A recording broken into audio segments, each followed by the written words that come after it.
In front of me is Xiaomi Redmi A3x, and today I would like to show you how you can use one-handed mode. Begin by opening Settings and scrolling all the way down to Hit System.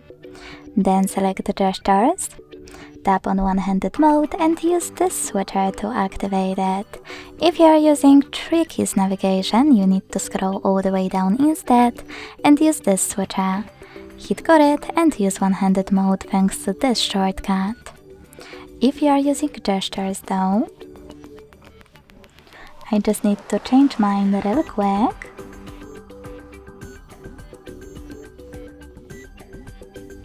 Click on one-handed mode here, use this switcher instead and follow all of those instructions.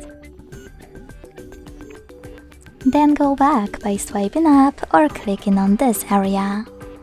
Thanks so much for watching. If you enjoyed this video, leave a like, comment and subscribe. Bye!